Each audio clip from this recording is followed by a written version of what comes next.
You see how it's just like, boom. Yeah. If you get those two matched up, you're gonna be in business, okay? That one had a really nice move. What'd you feel differently on that one?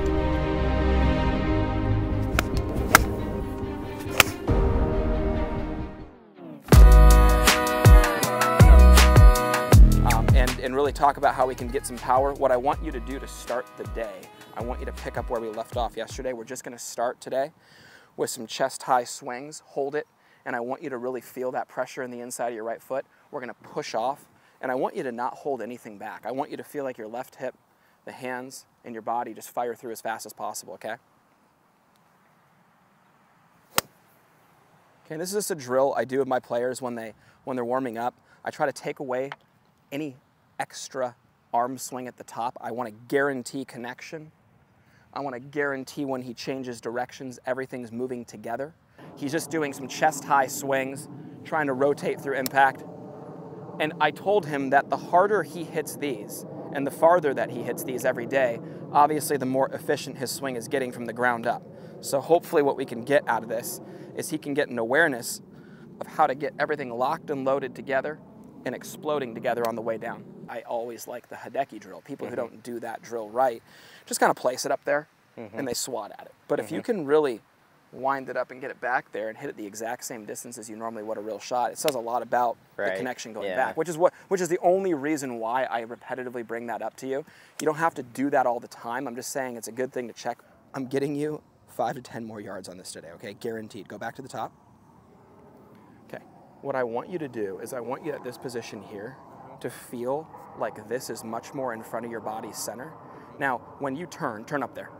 You feel what I'm doing? I'm not letting that move. I'm forcing you to turn, right? So when you get here, get this look, buddy, where when you're halfway back, this is perpendicular to your arms and hands. You know what everybody does? Yeah. This is what everybody does. The minute that this is there, if you go through with no manipulation, it's that little wipey cut. If you do manipulate it, well, there's the hands and there's the extra little slap at it, okay? So really get full chest turn, extend the arms out in front of you. There it is right there. There it is right there. There it is right there.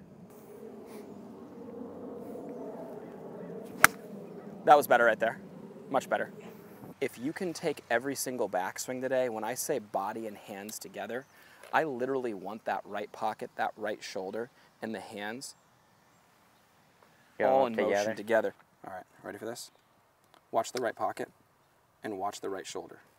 Look how it's continuous, continuous, continuous, continuous. Boom. Gets there all together. Now we look at ours right now. We got that body turned, and then from here, nothing, nothing, nothing, nothing, nothing, nothing, nothing, nothing, nothing, nothing, nothing. Okay, then the hips go, and then it's good, but then watch the foot. Everything has to kind of stall for a little bit, and then it keeps going. Whereas, you know, right here, well, everything loaded together so he can just continue to move off his right side. That right knee staying flexed, it really, really allows for you to feel like you can consistently turn. But what's great about having that right knee flexed is it allows it to build up. It allows it to be that bow and arrow analogy. It's not just, oh, fully turned, arms and hands out in front. It's turning together. So in your setup, and you can do this, buddy, you're a little closer. Why don't you feel the ground a little bit more? Flex down into the ground, into the balls of your feet. Beautiful. Feel that knee stay flexed. Right pocket, right shoulder, hands together to the top. Just focus on that. That was, believe it or not, dude, that was already a lot better right there. I just want it to feel stronger, you know what I mean? Before we get any numbers on it, I want you to be able to look at me and be like, dude, honestly, that actually feels like I can hit it harder. Having the pressure points in the setup in the right spot's a big, big, big factor to getting some pop to it. You know, when I set up, that right knee is on the inside of my right foot, placing pressure on that instep.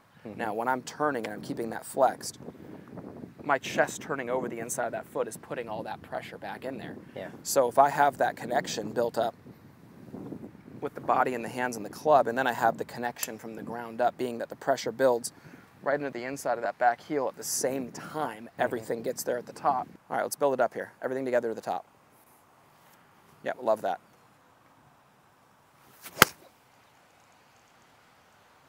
Oh, it's way better. But it felt better. Way better. Look at your right pocket and your hands actually get up there together. What a great backswing that is. Damn, dude.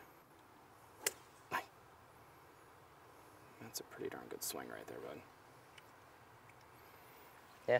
The hands and the arms have all that movement to the top without the body turning it there. Right. It does make sense why the hands would have to play catch up and why you felt for so long, Yeah. like, dude, I'm just kind of like out in front of it. Yeah. What these guys mean when they say out in front of it, they either mean that they're transferring their weight, their hands are behind them, or they're rotationally moving and their hands aren't with them, right? But the whole point is, if his hands are climbing to the top without his turn, well, then that makes sense why he feels like they're left behind when he starts to get through the golf ball. And that's where the catch-up comes in.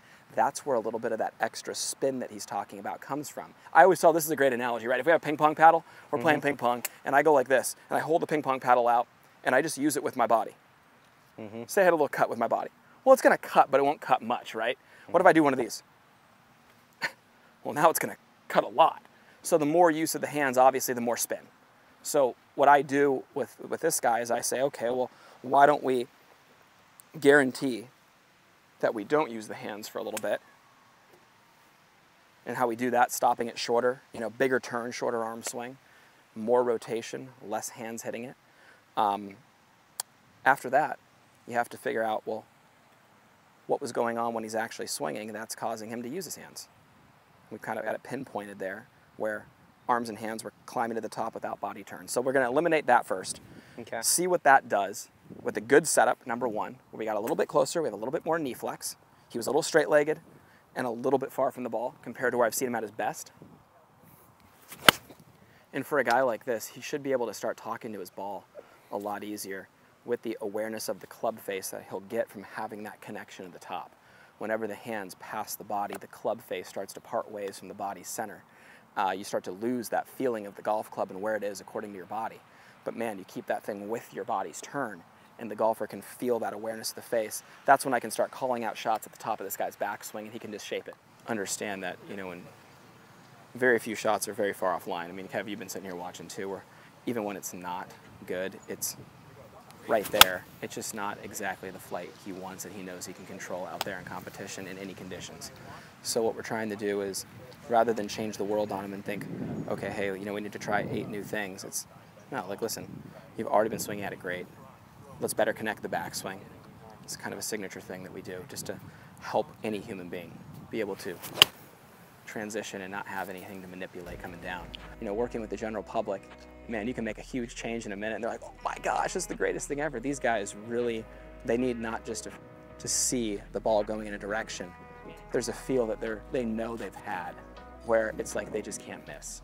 And that's what we're in search of. So I work with them accordingly. And I have to, yes, give them what I feel, but then let them work it out themselves and be able to figure out what it is that they need to do their own way sometimes in order to get it done.